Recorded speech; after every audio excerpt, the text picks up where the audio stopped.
Are you the fanatic we're looking for? Welcome to the Mrs. R Relevant Daily Draft Podcast, brought to you by the Draft Professor. The Draft Professor is the only interactive and dynamic mock draft simulator. Dynamic means that the picks from one mock draft will influence the players that team selects in the next mock draft. This can be done with a first-round challenge. This can be done with a second-round challenge.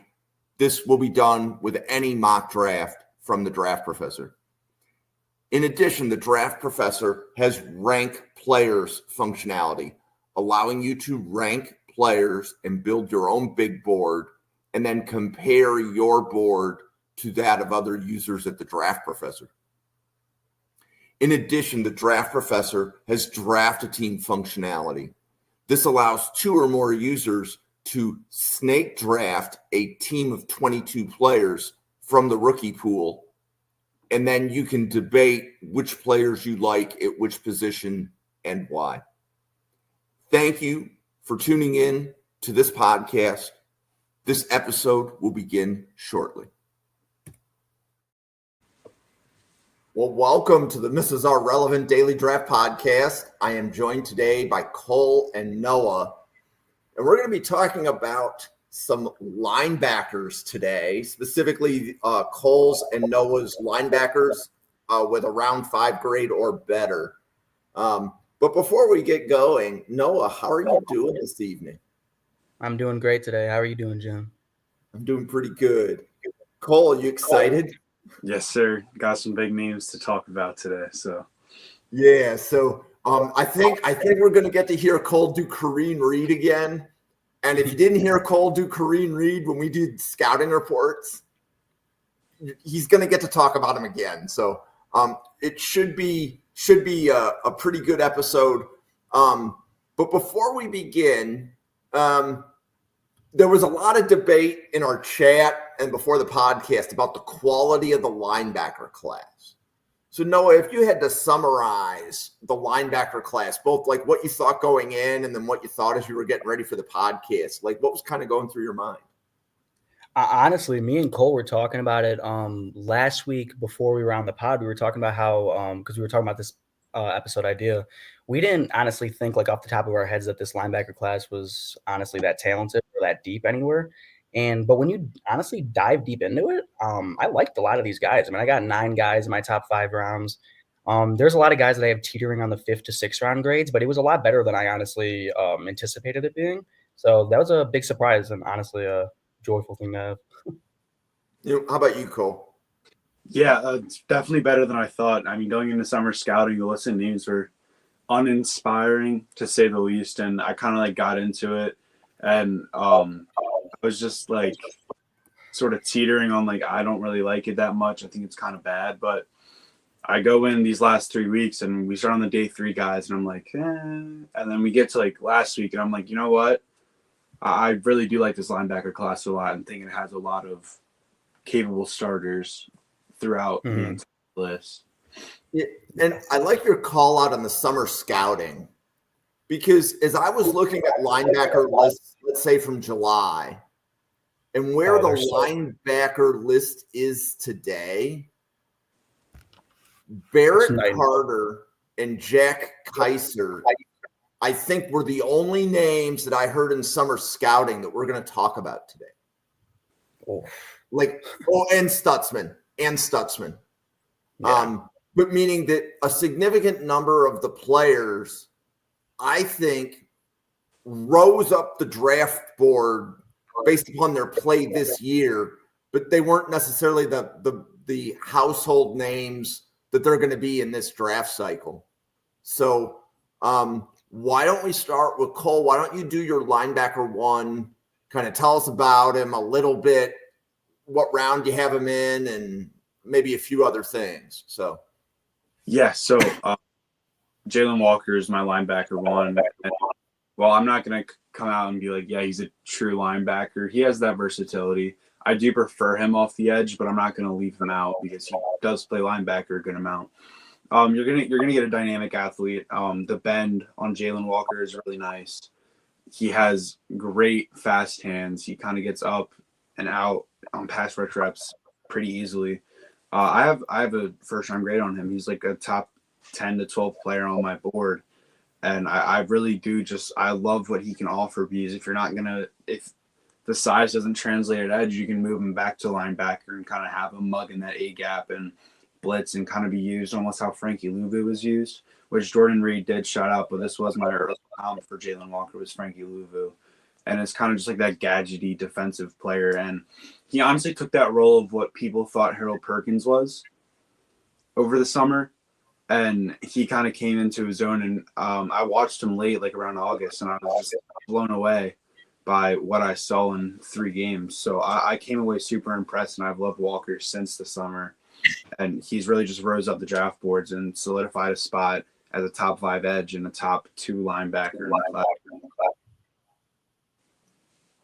Okay, Noah, who is your top linebacker? Yeah, it's also Jalon Walker, and I agree with a lot with what Cole said. Right now, I do think he's better at edge, but the sawed-off frame, and he's a little lighter to play edge. I'm not going to count it out, but you never know. I do like him at off-ball as well. I think his rush plan is extremely detailed and effective to a very high extent. He racked up like 6.5 stacks and like 34 pressures this year. He's got a really explosive first step to him. He's got heavy hands at the point of contact. He could jar blockers in their pads like hilariously. Like I had a post on Twitter where he's playing the Tennessee guy and he hits him with a long arm and he sends this guy back like 5 yards and just drives him and takes him for a ride, and it's funny. But he has a array of techniques and really good counters that he can utilize, and I really just like the versatility that he offers. He's an adequate off-ball player. He could blitz pretty good, obviously, too, but he's also that player that you could drop down to the edge on 3rd down, and he can collapse the pocket and beat blockers around the arc or on the inside pretty consistently.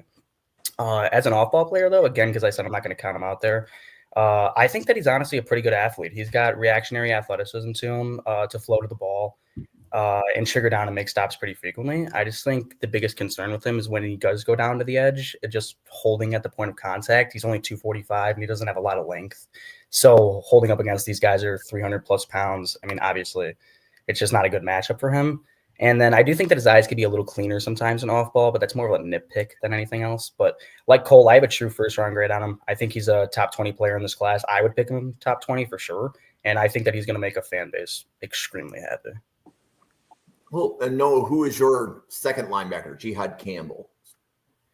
Yeah, my second linebacker, Jihaad Campbell. This dude is, I cannot rant about this guy enough. He is a solid run defender. He's got real coverage upside, and he's got like length, speed, burst, flexibility, and like power of a real edge rusher when they blitz him or even drop him down to the edge. And he's just like an extremely versatile player that you can play all over the field because he's like 6'3", 244, I believe. And he's one of the best athletes on the field at any given point in time. He's got a really twitchy lower half to him. It allows him to have like sideline to sideline range, and he's got really good closing speed just to fly all over the field and just really make it hell for offensive coordinators. But he's got pretty good hands at the point of contact most of the time. It gels well with his athleticism and power to beat blockers pretty consistently, and just plays into his ability to stack and shed.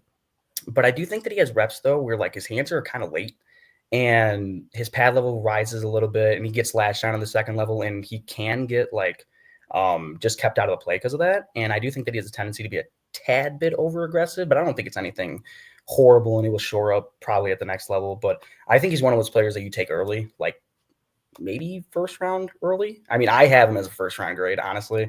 I think that he offers a lot to a defense. He's like athletic but powerful against the run. He's got a capacity to rush off the edge too, and he can blitz. And that's all packed into a 6'3", 244-pound frame. Cole, want to tell us why you have Campbell at number 2? Yeah, so this is the best pure linebacker in the class. This is a guy that you can play Mike. He's finally understood the position after about 2 years of his sophomore season, He really started to see a lot of playing time next to Deontay Lawson, and he really started picking it up coming into this year as a Mike linebacker. Not a true Mike, because that was Deontay's sort of role, but like that second guy, that Will or Sam, that helps command the defense as well. He makes really nice read keys on identifying formations. He's a sideline-to-sideline athlete, as well as a guy you can drop into a Tampa 2 and just let him run rampant. He can rip and run with any sort of run scheme you throw at him. It's really hard for offensive linemen to get hands on double teams when they're climbing up to the linebackers because he has that length. He has, I think I've seen 34-inch arms. Well, I'm not sure that's exactly true. I would not be shocked if they're 33-inch plus. He's super strong. He has a great core strength, and his hip flexibility is insane. There's conversations about him moving to edge, and I don't see it. Like, he has good bend, but you don't put an athlete that can be this smart in the middle of your defense and quarterback your defense. You don't put him at edge. Whether he came in as an edge recruit, which he did, he was a 4-star in the 2022 recruiting class, but he really came into his own the last 2 years as a Mike linebacker for Alabama, and he's probably the best pure linebacker I've scouted in the last 3 to 4 years. Okay. So if I listen to both of you, you guys said Walker, you might put at edge first, but he's also an off-ball linebacker. But Campbell, you're saying not edge, keep him at off-ball linebacker. Is that consensus with both of you? I feel like. And I agree too. I think Jihaad's the best off-ball in this class right now that I've scouted so far, at least. So, Cole, your next linebacker is Chris Paul Jr. You want to tell us about him, why he is number 3? So I'll start with the very minimal red flags, and they all come from a physical profile. He wasn't gifted with necessarily the best size for a Mike linebacker, and he might not be the best athlete. But when it comes to just playing football and using what's in between his ears, this is probably the smartest linebacker in the class and the smartest linebacker I've watched in the last 2 years, even over Peyton Wilson. Look, this kid is a coverage guru. He just watched Georgia. If you want to find anything to watch on a linebacker, Chris Paul against Georgia is probably the best linebacker tape I've watched this season. He runs rampant. He slips and sheds off blocks like it's no problem. Even at that smaller frame, he can get kind of ran by an offensive lineman climbing up. But a lot of the times he's able to get slippery and get skinny and kind of move off of that. His hand placement when he's ripping and releasing is solid, but it all comes down to those coverage instincts and what's between the ears. And he's special. I haven't seen much like it between the eyes. And Chris Paul doesn't. Well, I'm not saying he's Luke Kuechly. He has some. Not even like I don't think like that's a comparison, but just what's between the ears. Excuse me. Is just so special, and it's going to get him a starting role as a rookie in the NFL. I have no doubts in my mind that the size could be a concern and maybe the long speed athleticism, but you do not have a linebacker that's this smart ranked that low. And to be honest, like I said before, I think he's the best player at the Shrine Bowl, even over Kenneth Grant, even over Shedeur Sanders. I have a top 25 grade on Chris Paul. And I think that if I was a GM picking later in the draft, I'm looking at him as a first-round pick. What he has is really special, and it can't be ignored at all. Okay, so Cole, all 3 of your top guys you think will go in round 1? You have them projected to go in round 1? I say for a lock, Jihaad Campbell and Jalon Walker. But for me, I would select Chris Paul late round 1. If I was in the GM seat. Yeah. Okay. And Noah, your third linebacker is Carson Schwesinger from UCLA. So what do you want to tell us about him? Yeah, so this kid, he was actually a walk-on in 2021. And not only that, he was a 0-star recruit. And I honestly can't believe that. This dude, Schwesinger is a dude for this UCLA defense and this draft class in general. Like, he was one of my most surprising watches. And like I didn't hear much about him. Just look him up once, watch the tape, and then oh my god! But he is extremely athletic. He has excelling movement skills and a really twitchy lower half, and that's apparent against both the pass and run. But honestly, his best traits is instincts. They're absurd. He's one of those players that barely fills the wrong gaps or is even out of position and not make plays against the run. He just triggers down and has an innate feel for like running concepts and blocking angles and what path and I want to emphasize that what path he can take, because he could play the run a little unorthodox because he is so athletic and just has such good burst that he could just take weird paths to the ball carriers to make tackles. And in coverage, I think Schwesinger, honestly, that's where he's going to get some knocks. He does need to shore up his eyes like quite a bit in this processing because he does honestly bite on some eye candy on tape, and it does lead to some lapses in coverage. But I think he has upside there, and he has really fluid hips and transitional like movement skills when playing zone, and he's pretty good in man, even though he gets a little grabby sometimes. But I think like other than the coverage ability, the biggest knock on him was just going to be his frame. He's only 225 pounds, I believe. And it does show up in the run game kind of when he's trying to hold up at the point of attack or stack and shed at times. His hands are really good, though. I want to get that out there. I'm just talking about when linebackers get up to him and latch onto him, but that's if they can latch on him because he is so athletic and he has such good, like, well-timed hands. But just overall, I think he needs to add some, like, more strength, and I think the NFL will help him mightily with that, obviously, in an NFL weight room. And honestly, I think he has a frame where you could put on probably 5-10 more pounds on him, and he won't compromise his movement skills and make him a little stronger at the point of attack. But obviously, it's up to him. I personally really like Schwesinger. I gave him a second-round grade. He's my LB3 right now behind Campbell and Walker, obviously.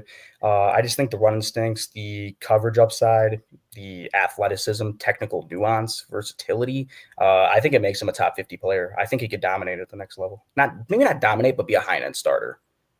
Okay, so I'm going to ask a question before you pivot to Chris Paul, Noah.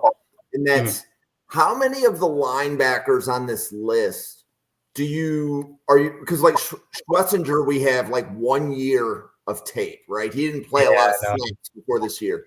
How many of the other linebackers on this list do you only have 1 year of tape on? Do I only have 1 year of tape on? Honestly, Cody Lindenberg, I mean, he suffered some injuries before in his career. I know he was out for, I think, a few games, but he has 1 year. I mean, I think he has 2 years of full tape, right? Jeffery Bassa, does he have 2 years of tape? I don't think so, right? I think he only has 1 year. I think it's like 1.5, like meaningful. Yeah, it's 1.5 years. Most of these guys, like Jihaad Campbell, obviously, Jalon Walker, obviously, you don't have 2 years of tape on those guys. Chris Paul, you do have the Arkansas tape before. Danny Stutsman, obviously, the tape from last year. Jeffrey Bassa, you have a little bit of tape. Cody Lindenberg was hurt, but you still have some tape from him. Jack Kaiser, obviously, was a big name coming in from the summer. And Barrett Carter's been known for a while. So some of these guys, it's pretty mixed, honestly. So the reason why I ask is my instinct from being, again, and I'm not somebody that watches film, I just do, let's say, a lot of analysis. It tends to be that round one players tend to have 2 years of tape. There are exceptions, right? Like Leggett last year would have been an exception to that. But generally, NFL GMs tend to like 2 years of tape. Yeah, so, that's true. I was just curious as to, second, I guess in the second round, that might be more of they're more willing to take the risk on a 1 year. Yeah. Right. We're like 1 year a day. Yeah. And honestly, like in Schwesinger's case, this is a guy, like, he had to really grit and grind to get to this spot. Like, he was a walk-on, 0-star recruit.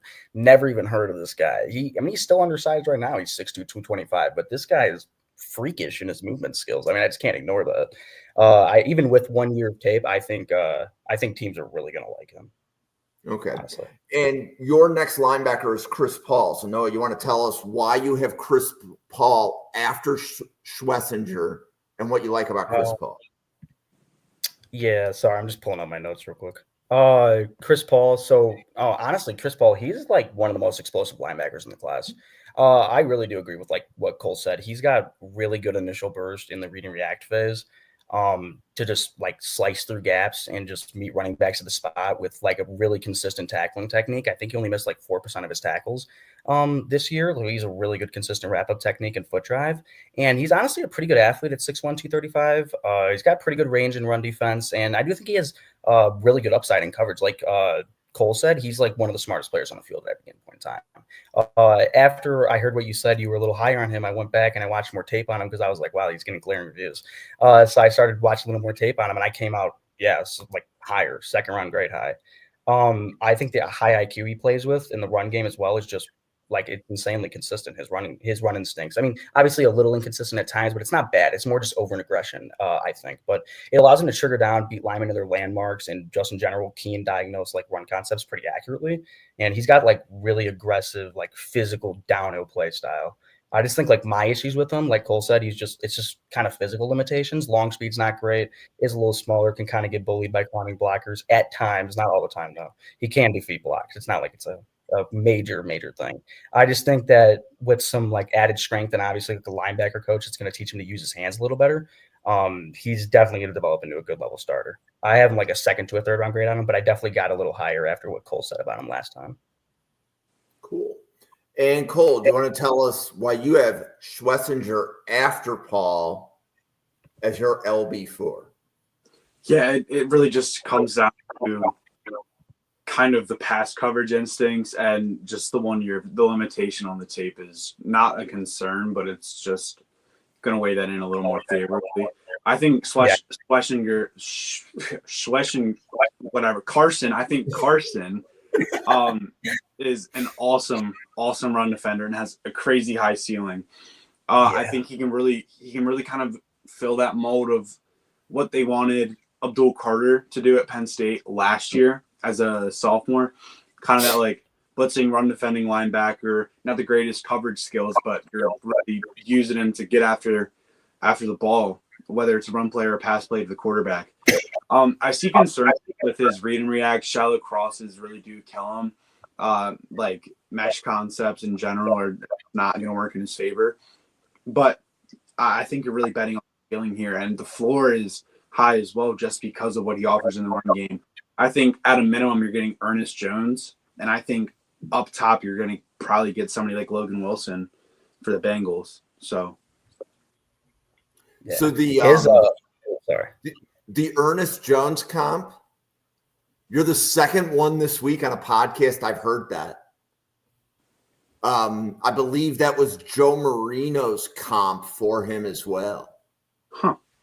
I'll go back and double check, but he was covered by Joe Marino and Kyle Krabs this week.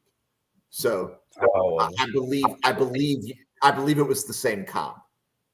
Sorry for cutting you off. No, you're fine. If you want to see someone like I don't know if you watched the Iowa tape. I mean, that is a clinic of just stopping zone runs like Schwesinger. It is, oh my God, that tape was ridiculous. I love that tape for Schwesinger. Minnesota and that game were awesome. Yeah, dude, he can move. I didn't watch his Oregon tape. I need to get a hold of it. That was the first one I watched because I was like, all right, this is like that's his lowest PFF grade in the course I don't have. I was like, oh, of course. Cool. And then Cole, your next linebacker is Danny Stutsman. So you would want to tell us about Stutsman and also fill in why is Stutsman not ahead of Schwesinger, for example. So at this point, definitely as we're going through, compare them to maybe the player that you have ahead of them as to why they're maybe a notch down. Yeah, so with Stutsman, I was high on him. He was my linebacker too in the summer. But you obviously have two to three big risers here in Campbell, Chris Paul, and Schwesinger. And my problem with Stutsman is he is everything Schwesinger is in the passing game, but has more athletic limitations than Schwesinger. And that's exactly why he's ranked lower. He has a little bit more experience, but he's really just a thumper and a guy that just like contact. And I don't know how well his instincts are in the run or the pass game. When he hits. And when he makes those splash plays, you're going to be like, whoa, like that's like this kid's the real deal. But then you watch a little bit more and it kind of falls off and then it comes back again. It's like a big momentum swing when you're watching Stutsman.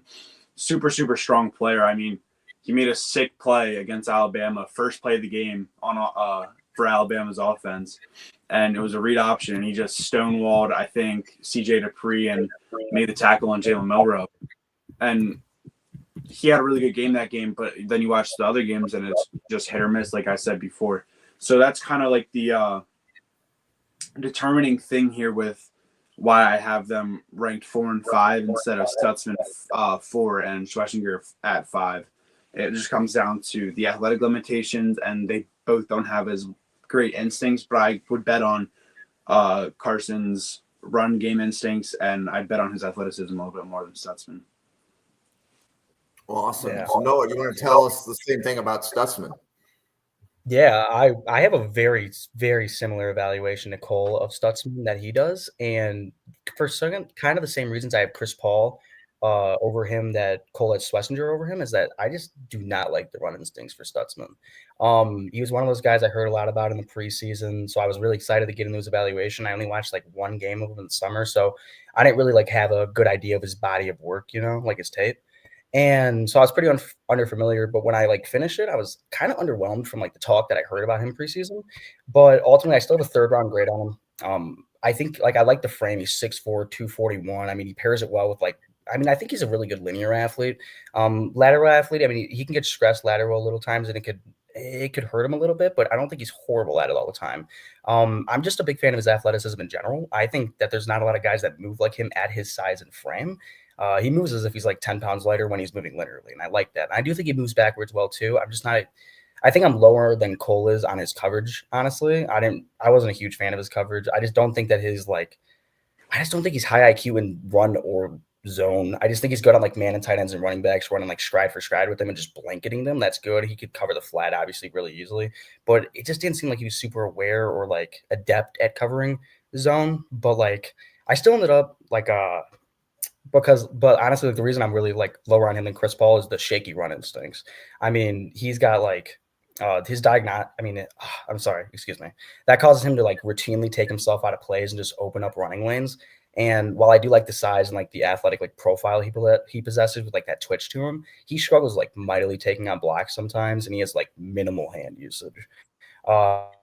And high pad level, and he'll just like kind of run into you with an exposed frame and go chest to chest with you at times because he's like a thumper, but he just doesn't use his hands as much as I want. And he is powerful. He can use them. He just doesn't use them as much as he wants to, and he can get sealed or washed sometimes, especially with the overall lack of instincts where he's just not moving in the read and react phase super well. But overall, I'm going to choose to buy into the frame and athletic ability. That's why I still have him at 5, even though he has a lot of negatives. He has some high-end flashes on tape that I really do think if he makes them more consistent, he could be a true starter at the next level. But for the run instincts for me, I just think he really needs to shore those up before he can touch the field. Cool. And why don't we pause here for a second? And Noah, do you want to tell everybody kind of who you are, how they can find your content? Yeah, my name's Noah. I post content on Twitter only right now, all caps, NTB_43.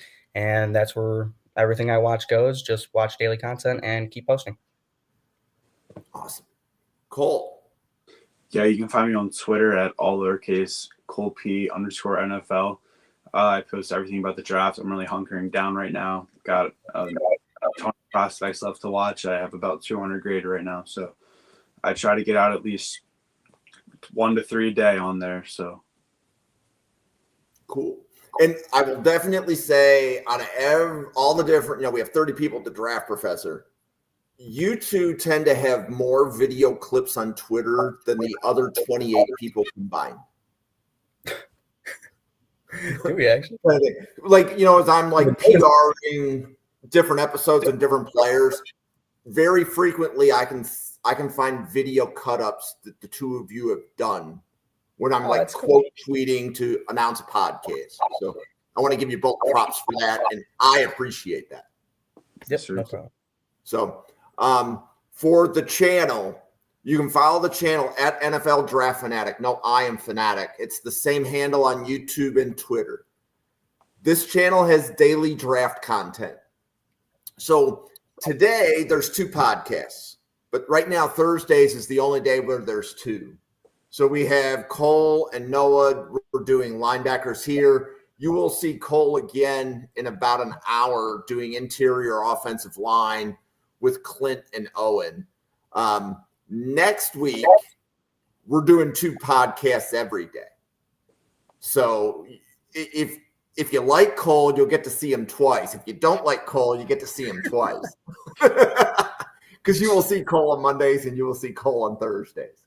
So I believe Mondays will be defensive line early, and then Jake and Josh, whatever they're covering, late. And then Tuesdays, it's offensive line early, and then whatever Randall does late. And then Wednesdays is DBs early, and then whatever Bill Sparks does late. And then Thursdays, you will see Noah and Cole doing skill positions early with Newt and Owen and whatever they choose to do late, kind of thing. So the channel has daily content. So if you want to learn more about the players, check out our old podcasts. We have scouting reports on every single one of these linebackers. So it may not have been Cole and Noah that gave the scouting reports, but every single one of these linebackers has been covered. So you can listen to other people debate them and decide if, when Stutsman's scouting report was given, did you hear the same thing from Cole and Noah that you did from Jake and Josh? That type of stuff. So the channel has daily content. We'll be doing some group mock drafts, 32 GM mock drafts. That's usually reserved for Friday nights. So we appreciate everybody that is watching, and know that there is so much content coming at you on Twitter and on the podcast channel. So thank you for tuning in. And with that, we are now going to get to the point where the linebacker ratings differ. So Noah, as you tell us about Cody Lindenberg as your linebacker 6, introduce the world to him, because we may have not covered him in as much detail before. Yeah. So Cody Lindenberg, he's from Minnesota for one, but he was a huge shock in this draft cycle for me, kind of similar to how Schwesinger was, because I honestly heard zero buzz around this guy's name until I saw him pop up on PFF's draft board one day, and I was like, I'll give him a watch for this pod episode. That's like literally what I was thinking. And he is like generally a good player. His size for one is like extremely intriguing. He's 6'3", 240, and his athleticism pops on tape. He has sideline to sideline range, adequate closing burst, and he can just trigger down on ball carriers and secure stops with ease. And he's got really good run instincts too, and that he showed a really good understanding of just run concepts, blocking angles, and just where he needs to be on any given point at any given time on a play-to-play basis. And the physicality that he plays with is really fun too, just working downhill on poles with like real stopping power at the point of contact. And when making tackles as well, even though it can be a little unorthodox at times, the guys can get through his chest because he is standing a little high. But somebody in our group chat the other day said that he plays like a missile. Yes, 100%. I don't know who said that. He plays like a missile. He puts his body on the line like he does not care. He just flies downhill. He's violent, physical. Like, this is someone that DCs are going to love. But again, I really like Lindenberg just majorly due to that, like his athleticism and instincts. He has like really good linear and lateral speed that gives him that sideline to sideline range again and run support.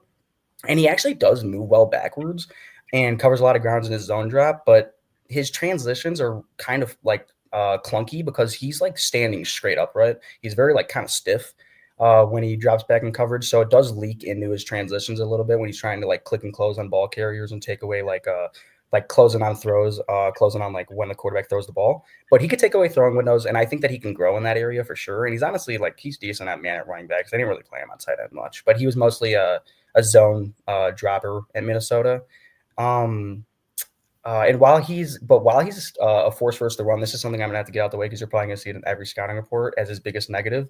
His stack and shed technique is like hilariously underdeveloped. He has like some really bad reps. So, like when you're like you're learning how to block as a receiver and you stalk block a pad like on a coach and you just drive it. Like he has reps sometimes where he's doing that and the player just runs right by him and he's still stalk blocking the guy for like an extra second after, just not disengaging. I have no idea why he does that. It needs to improve at the next level, but I mean, he clearly has the power and the athleticism to improve it at the next level. I just think he needs the coaching to shore that up and clean it up technique wise. So I really liked his projection on the next level. I have him as a 3rd round grade. And I just love the motor he plays with, and I believe in the athletic ability he possesses. It could just really help him be a starter and be a good one at that, honestly. Okay, well, and Cole, might be my favorite moment of the episode. Your next linebacker is Karene Reid. Tell us about Karene Reid. Yeah, so everyone knows I love Karene Reid. He plays the linebacker position right. He's undersized, whatever. That's the whole reason I don't have him higher, because I'd love to.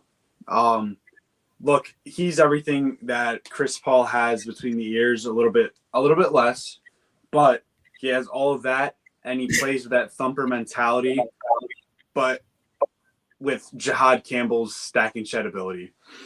He's everything you want. He's really well rounded as a linebacker. You're gonna see him kind of. He's at the Hula Bowl. From all accounts that I've talked to, he did really well. Look, he's not going to be a guy that your team's going to draft probably on day 2, regardless of what I would tell you. This is a guy that you're going to draft. He's probably going to get drafted day 3, unfortunately, because he's a great player. You're going to be in minicamp, and nobody else on any other team is going to hear about it. Come training camp, there's going to be a guy that you're going to see watching preseason, and you're going to be like, wow, this kid's really good. Then you're going to see him move into the regular season, and you're going to be like, wow, our team messed up by not taking him. He's undersized. The size is a real issue. But it's just the tape and the stats and the analytics and everything he brings to the table. There is zero reason that he can't start for an NFL team and be a plus quality starter for an NFL team. I truly believe in Karene Reid to be able to do that, and he's probably the biggest my guy at this position.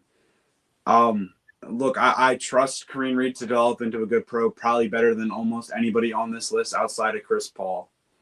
I'm just going to leave it off there, and I want everybody to go and watch his tape because I said so. So, and I think if I remember us when we were talking about him before, you said that he popped, like you were watching Lander Barton, but his tape popped. Yep. Right? Yeah. And I believe we also found out today that Lander Barton went back to school. Yep. So, and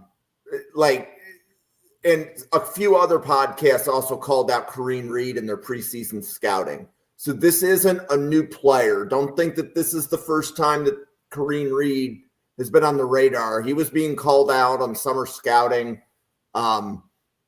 So I definitely like seeing Cole's excitement when he talks about Karene Reid and Randall. Buffalo always needs a 4th-round linebacker. So the next linebacker on the list for you, Cole, is Kobe King. So do you want to tell us why you have King there and tell us a little bit about him? Yeah, so Kobe King, another guy that popped on tape watching somebody else. He was the starting Mike linebacker for the Penn State Nittany Lions, and you're getting an athletic player. He has really, really nice athletic ability. I really like his coverage ability, and while he does need to clean up a bunch of technical things, and that is why he is only at 7 and maybe not at 6 or 5. It's just one big glaring limitation in his game is he is a little bit underdeveloped technique-wise in the run game. I question his stack and shed ability, and his play strength can be a little bit questionable. But look, he has the length, and I don't have exact height measurements. I don't know why I don't have them. I'll take a look now. But he does have bars on and he does know how to use them. I believe he had an extra year of eligibility, and I kind of wish that he went back because he would be competing with Deontay Lawson for that linebacker 1 spot next year. But he didn't, and I still really, really do like Kobe King and think he can, again, like Karene Reid, become a starter in the league eventually, while he does need to develop a little bit more than most of these guys on the list. I really trust his ability, his physicality, and his athleticism to carve out a role on at least special teams. And where is your round grade on King? Is it day 2, day 3? I have a 4th on Kobe King. Okay. And Noah, I don't know that I asked you this, but for Lindenberg, did you have a day 2 or day 3 grade? I had a day 2. I had a 3rd-round grade. Okay. And I liked him. Noah, your next linebacker is Jeffery Bassa, right? Yeah, Bassa, is that how you said it? I Bassa? said it Bassa. Did I say it ineffectively? I have no idea. Okay. Okay. Jeffrey. Okay, so Jeffery Bassa, I think for me, this is one of like my guy players for the linebackers because I just don't hear people talk about him enough. I thought he's gonna be one of those players that was like solidified top 100 pick in a lot of rankings, but I honestly just don't hear about him a lot. So I guess he's a my guy for me. I guess I'm a little higher, but he's 6'2", 235, and he has more than adequate play and pass coverage and with the capacity to defend the run. And this is a player that just plays with his hair on fire. He triggers down quick to meet running backs at the spot, and he's got an ability to do that against inside and outside zone runs with the range to defend both. And his instincts and run diagnostics, they're overall pretty good, and they have lapses on reps, but you have to remember this is not remember. I'm going to tell you guys this. He wasn't a linebacker out of high school. He was a safety. So he made the switch. So obviously he's still relatively new to the linebacker position. So obviously, I think he'll shore that up in the read and react phase as he goes along, learning it a little better because it's already so good right now. I think he needs a little more play experience in that role. But my favorite strength of Boss's game, honestly, is just his pass coverage. That safety background he has does show in his game a lot. He moves really well backwards. He has solid transitions and just overall really good eyes and a high IQ and understanding of route concepts. Is just very adept. It allows him to be that zone dropper, and he can make plays with football in the air and coverage. And I just really liked him in that role. And as a man coverage defender, he's one of those guys that play running back, tight ends, and even slots on occasion. I mean, I wouldn't do that mostly because he's not the best athlete, but I mean, he can do it. He did it at Oregon a few times. But I do think people could be lower on Bassa because he is a solid athlete. Again, not a high end one. And he's also not the strongest player, and he doesn't possess a consistent stack and shed technique to take on these climbing blockers. So I'm not like blind to his deficiencies, but and he like certainly needs to grow in these when it comes to like defeating blocks. There's no doubt about it.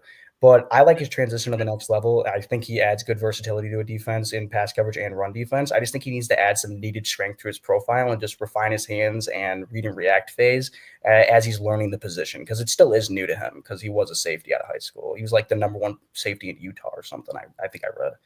I think I have it here. Yeah, but I have a third round grade on Bassa. He was one of my favorite players. Yeah, he was the number one overall athlete in Utah. Like this guy, he was a stud in high school. He can move. Cool. And then your next linebacker is Barrett Carter from Clemson. So you want to tell us about him? Yeah, so Barrett Carter, this is one of those guys we've heard a lot about for a while. There was a lot of stuff about him coming out last year, didn't come, but ended up coming back for this year. Now he's a senior prospect for Clemson. He stands at about 6'1", 230. It does show in his game quite a bit that he's a little undersized, but I think overall he's a pretty versatile player. He's got good movement skills that do give him that ability to play in coverage and against the run pretty adequately. I think the first thing that when you notice when you're watching him is that he has really good explosiveness. He's got really good sideline to sideline range with some really good reps on tape in pursuit. This is a player that can flow to the ball, shoot gaps as a blitzer, make tackles at the line of scrimmage or behind, play man on tight ends and running backs, and even display some good coverage feel in zone. Just due to his overall athletic prowess. And it's not really shocking he's such a good athlete. I mean, he has the 5-star pedigree from his high school profile, and that's evident in his athleticism. But I do think at the next level, Carter, while as versatile as he is probably going to be used in specific roles because he just has a smaller size and he gets mauled at the second level pretty frequently.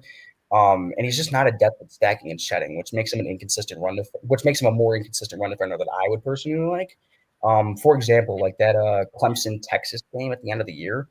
Oh, dude, he's getting mauled. I mean, just bullied, and it was like it left a really bad taste in my mouth. Like I watched the South Carolina game, I was like, oh, like he's actually holding up pretty well. And then I watched him versus Kelvin Banks and Karen Williams. I'm like, oh, okay, he's not holding up that well.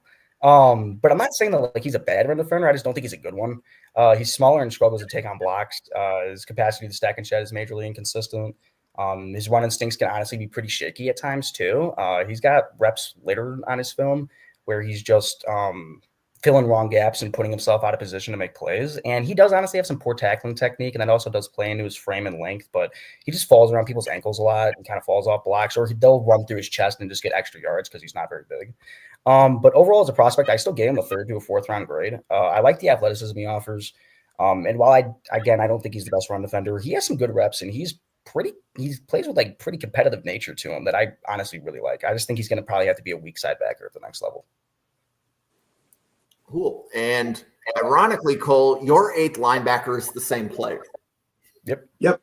So, Barrett Carter, I'm not going to harp on it too much because Noah hit everything that I was going to talk about.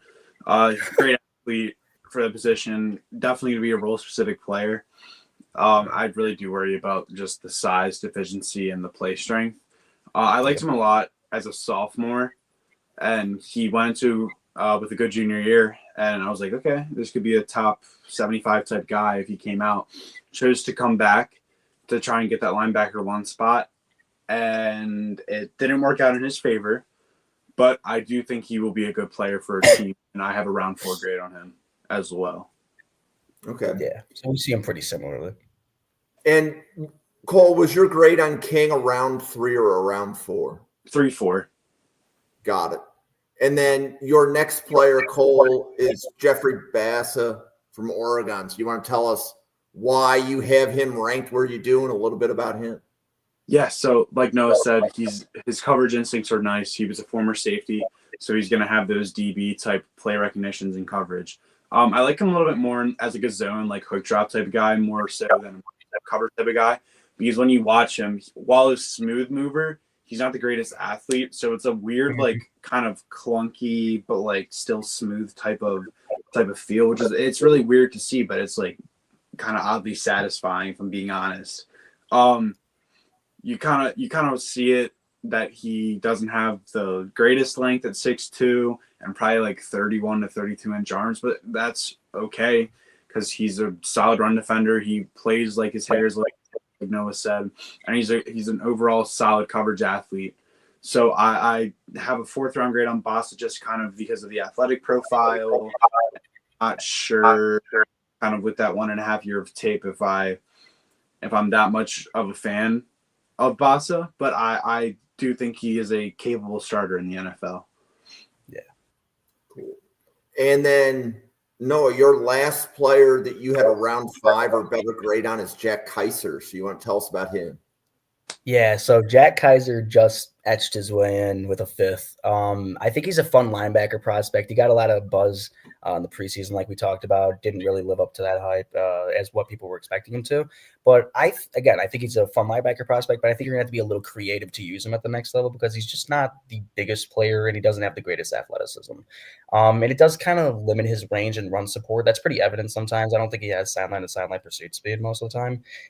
But honestly, he's going to make every single tackle he attempts. I think he only has like 3 or 4 missed tackles this entire year. But outside of that, like I just don't think he's a 3-down player at the next level. He has lapses in coverage, honestly, and due to that athleticism, it can be pretty costly at the next level. But as an early down run defender, I think he fits the bill, honestly. I mean, he's got adequate run diagnostics, good initial burst in his read and react phase, just the long speed's not there. He takes really good angles when in pursuit. That's like I think his processing can make up for a lot of the athletic limitations, but just not all the time. That's why he got a 5th round grade. But I would just love to see a little more consistency just with the processing that can make up for his athleticism because I love his consistency tackling. I love his consistent pursuit angles, everything like that. I also want to see him grow a little more when it comes to stacking and shedding because he has a lack of length, obviously, but he also has a lack of nuance and just power at the point of contact sometimes. But I do think he does well to insert himself into gaps, and he beats linemen in their spots with the processing once again in the run game. I just think he's a solid player. He just does multiple things the defense needs. He's extremely violent and like physical working downhill. I don't think he's a good coverage defender really, but he can grow potentially at the next level with that. I gave him a 5th round grade again. I think he'll make a team happy at the next level just with the consistency tackling, the pursuit angles, just what he can give and what he can offer. But I just think he's really limited in terms of ceiling, really like one of those high floor, low ceiling prospects that you're drafting late to just put him in a rotation for your team. Cool. And then the last player on your list, Cole, is Jay Higgins from Iowa. So you want to tell us about him a little bit? Yeah, so this is a guy I have a day 3 grade on around that like round 4 to round 5 area. Look, he's not a great athlete, but he's a smart linebacker and he's a leader, and that's something that teams will take into account. This is a guy that can carve out a role in special teams. And to be honest, he's not a great mover, not a great athlete. He's kind of a big bowling ball at the mic spot, but teams will value that leadership ability and that coverage ability and that instinct ability that he does have. The length isn't great. The size isn't great.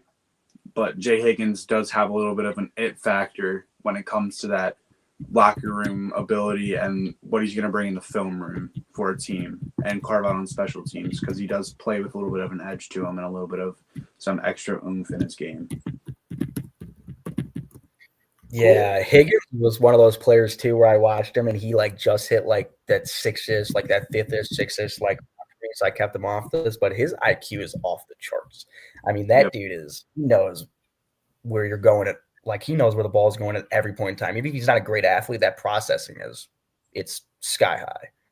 Absolutely. And his leadership is crazy for that Iowa defense too. He is that green dot player.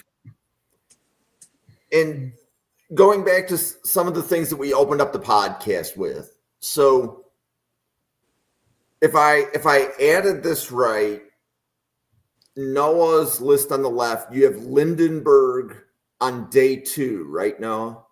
Yeah, I got Lindenberg as a third rounder. I really liked him. So that would be 6 linebackers in your top 100. Yeah. Right? And then Cole, if I remember correctly, you said Kobe King was around 3-4, right? Yep. So, and you had Reid as a day 2, correct?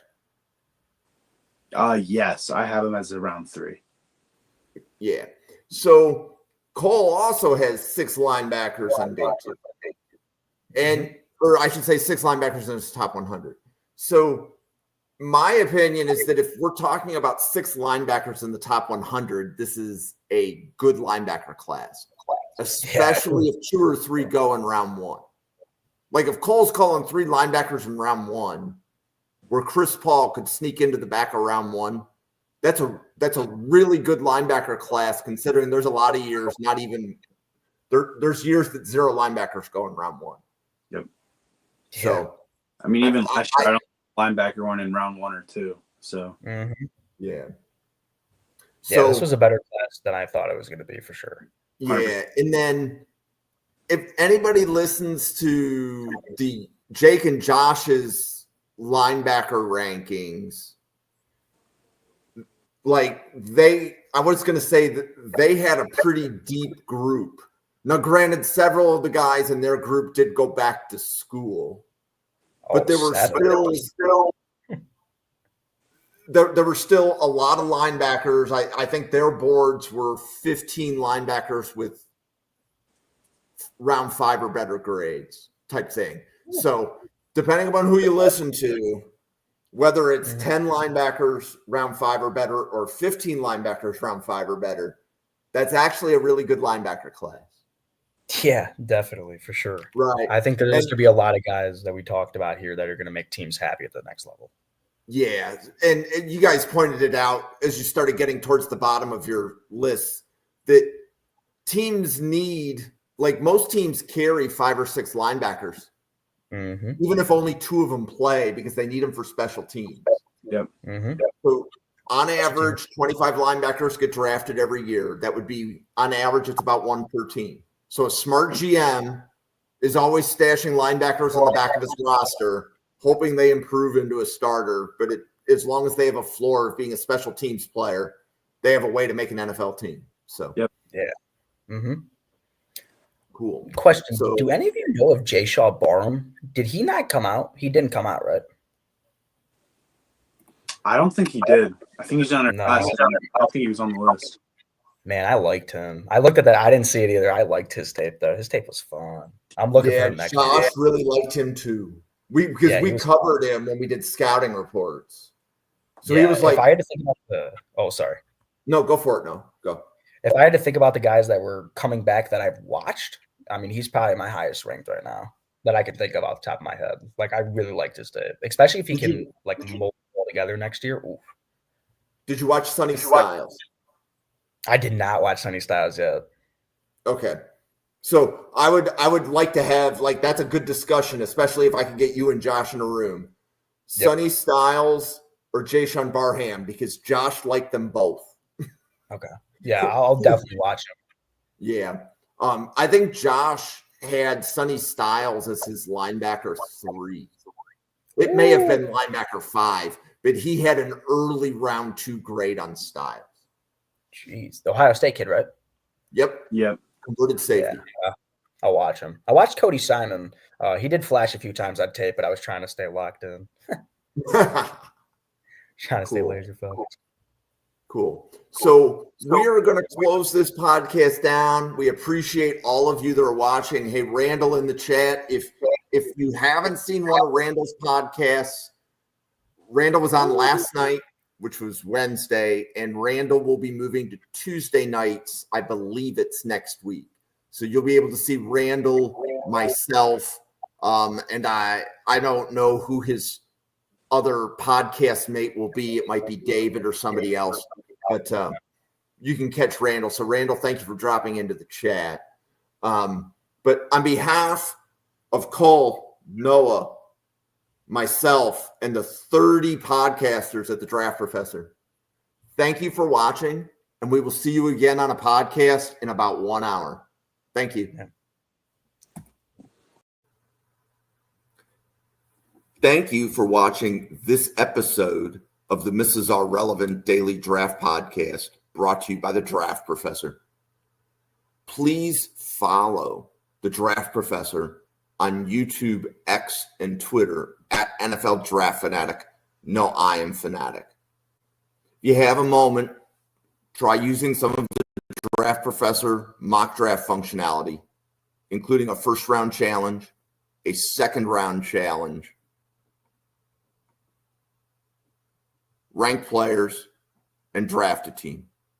Thank you very much for watching, and we look forward to seeing you on our daily draft podcast tomorrow.